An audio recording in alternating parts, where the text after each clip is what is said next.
Hello everyone. नया lecture start, नया ऐसे का लेक्चर है और इसको हम देखते हैं कि क्या है। इसका टॉपिक है विचार परक संकल्प स्वयं के शांति चित्त रहने का उत्प्रेरक है। ठीक है, तो विचार परक संकल्प जो है, थॉटफुल रिजोल्यूशन जो है, ये हमें काम शांति चित्त मतलब काम रहने का क्या उत्प्रेरक कैटलिस्ट है। ये क्या उत्प्रेरक है? शांति चित्त रहने का, काम रहने का क्या विचार परक संकल्प, थॉटफुल रेजोल्यूशन। ठीक है, अब देखिए इसके कैसे इस हिस्से को जोड़ा गया, इसमें कैसे जो मैटर आपको कुछ मिलेगा वो क्या है। मनुष्य का चित्त बड़ा चंचल है। क्या है? चित्त चंचल है। उसकी चंचलता की गति विचारों से भी तीव्र है, तो विचार से भी आगे चंचलता है। वह एक क्षण में एक साथ कई विचारों का भ्रमण कर सकता है।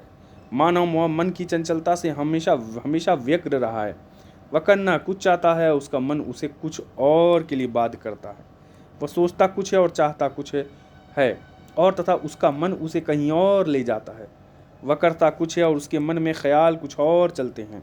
वह चलता ज़मीन पर है लेकिन विचार अंतरिक्ष पर करता है। वह बैठता सत्संग में है लेकिन मन की दुकान गणित में लगा रहता है।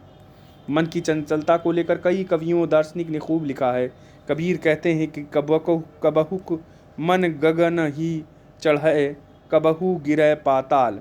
तो कबहुक मन गगन गगन ही चढ़े, कबहू गिरे पाताल। कबहू मन अनुमनय लगे, कबहू जाबे चाल। तो मन की कब कोई ठौर नहीं है। कभी यह दूर आकाश में चढ़ता है तो कभी गिरकर पाताल में समा जाता है। कभी मन ईश्वर का चिंतन करता है तो कभी सांसारिक विषयों में भटकता रहता है। साधकों ने मन की साधना को ही ईश्वर प्राप्ति का मूल माना है। ठीक है, देखिए कबीर जी का लिखा, तन को जोगी सब करें, मन को बिरला कोय।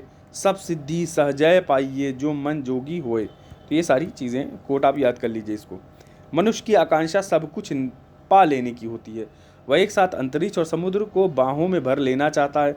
अब वह दुनिया के तमाम रहस्यों को भेद देना चाहता है। वह इस ब्रह्मांड की सारी व्यवस्थाओं को एक साथ मुट्ठी में भी लेना चाहता है। स्वाभाविक है कि यह संभव नहीं है, क्योंकि वह जिस अस्तित्व को नियंत्रण कर लेना चाहता है, उसके रहस्यों का भेद देना चाहता है, वह उसका एक अंग मात्र है। अंग होकर अंगी को नियंत्रित कर लेना असंभव है। यह ऐसा है जैसे कि हमारे शरीर का कोई छोटा सा रोम समान अंग पूरे शरीर पर नियंत्रण लेना चाहे, तो जो लगभग मुश्किल बात है। लेकिन इस उथल पुथल के क्रम में मनुष्य अपने अंदर एक अवांछनीय कोलाहल पैदा कर लेता है। ठीक, तो यह अवांछनीय कोलाहल का मतलब देखा गया है, ये अनडिजायरेबल रोर है। अनडिजायरेबल, ना चाहते जो नहीं डिजायरेबल है, अनडिजायरेबल अपरोर। ठीक है, अपरोर अनडिजायरेबल, अवांछनीय कोलाहल पैदा कर लेता है। वह एक साथ दुनिया की तमाम चीज़ों को पा लेना चाहता है, उसे नियंत्रित कर लेना चाहता है। लेकिन इसके साथ साथ जो मानव मन की नैसर्गिक सुरल हरी थी, वह कहीं खो जाती है। तो नैसर्गिक जो मानव मन की नेचुरल रिदम, या इसका मतलब है नैसर्गिक रिदम जो है सुरल हरी, तो जो नेचुरल रिदम था वो कहीं खो जाता है मानव मन का। और अकारण पैदा कर ली गई इस अव्यवस्था में मन की निविड़ निवरता भंग हो जाती है। तो निविड़ निवरता है, ये इसकी भंग हो जाती है।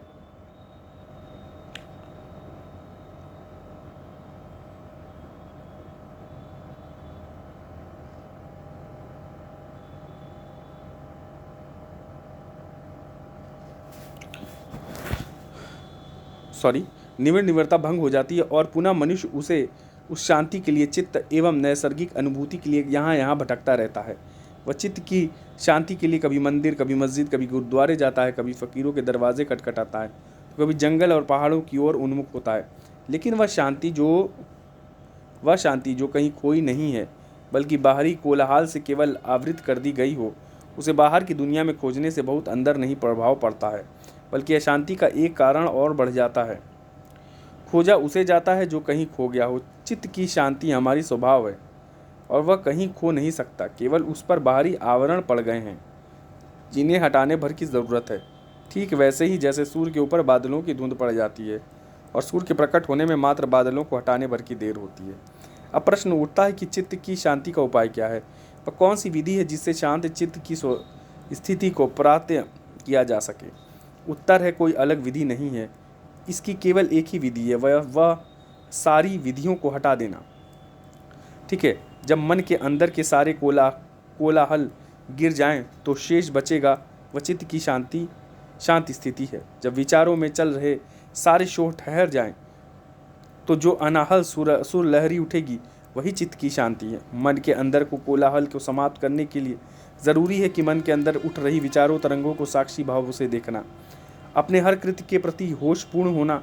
हमें दिन भर जो कार्य करते हैं, सोचते हैं, उनमें से अधिकांश हमारी आदतों से परिचालित होते हैं। हमारे जीवन की अधिकांश घटनाएं बेहोशी में घटती हैं। हम साइकिल चला रहे हैं मगर मस्तिष्क अलग अलग तरह के विचारों से चल रहा है। यह जगह जहाँ पैडल हैंडल स्वतः मुड़ जाता है और हम गंतव्य तक पहुँच जाते हैं।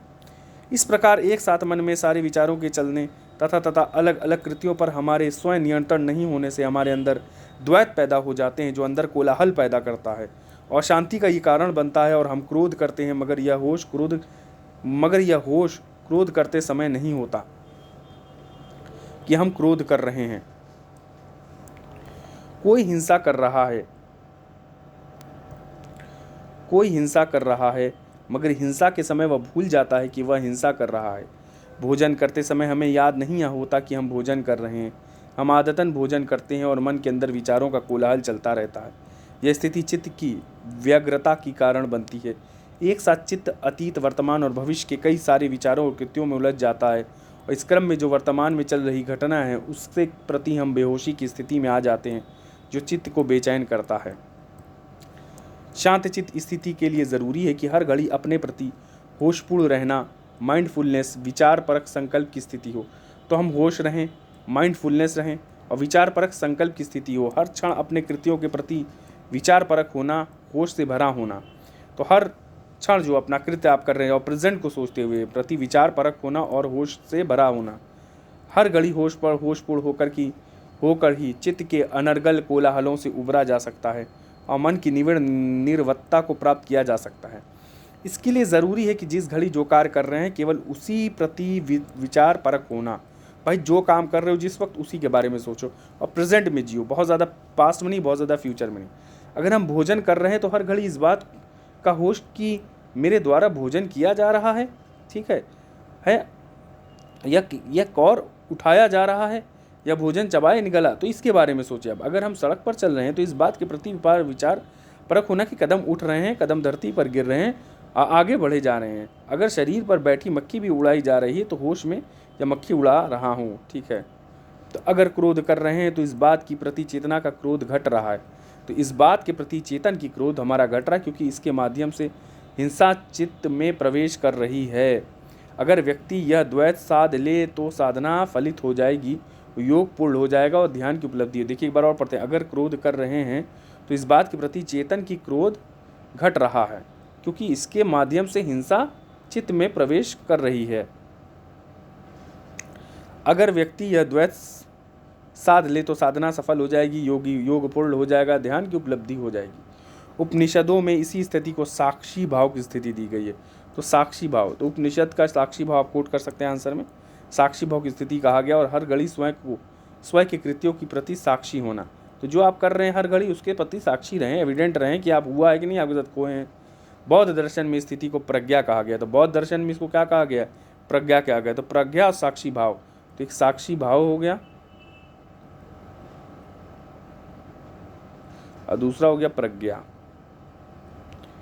प्रज्ञा कहा गया। बौद्ध दर्शन के अष्टांगिका मार्ग को 3 विभागों के अंदर रखा गया है, जिन्हें प्रज्ञा एक है, और प्रज्ञा के अंतर्गत 2 अष्टांगिका मार्ग आते हैं, सम्यक दृष्टि और सम्यक संकल्प। जो सम्यक दृष्टि हो और सम्यक संकल्प हो, प्रॉपर, ठीक है, राइटफुलनेस और प्रॉपर विजन हो, प्रॉपर ये।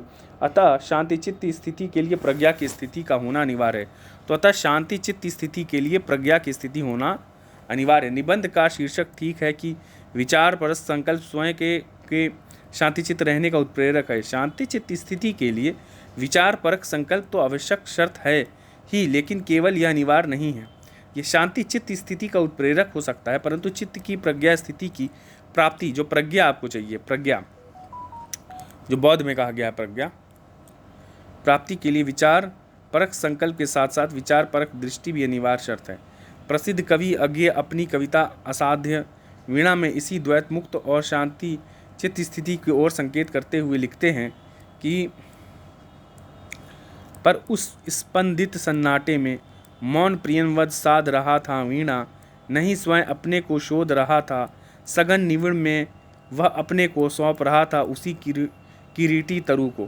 तो ये देखो, ये सारी चीज़ें लिखी हुई। तो प्रसिद्ध कवि अज्ञेय अपनी कविता असाध्य वीणा में इसी द्वैत मुक्त और शांतिचित स्थिति की ओर संकेत करते हुए लिखते हैं कि पर उस स्पंदित सन्नाटे में मौन प्रियंवद साध रहा था वीणा, नहीं स्वयं अपने को शोध रहा था, सघन निविड़ में वह अपने को सौंप रहा था उसी किरीट तरु को। तो ये सारा है, इसका एक्सप्लेनेशन इसी से रिलेटेड है।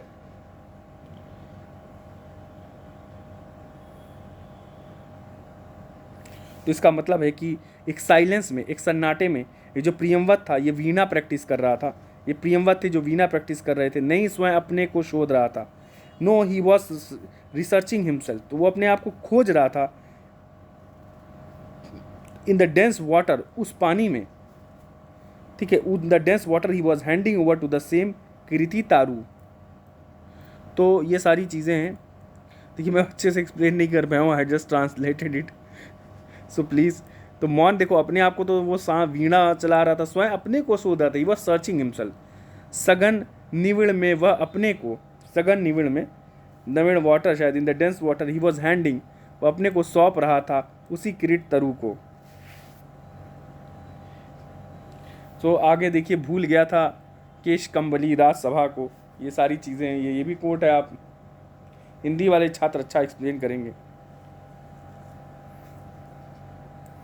तो ये भी आप कोट कर सकते हैं, तो बहुत बड़ा हो जाएगा। अगर याद करना है तो इसको भी याद कर लीजिएगा, ठीक है।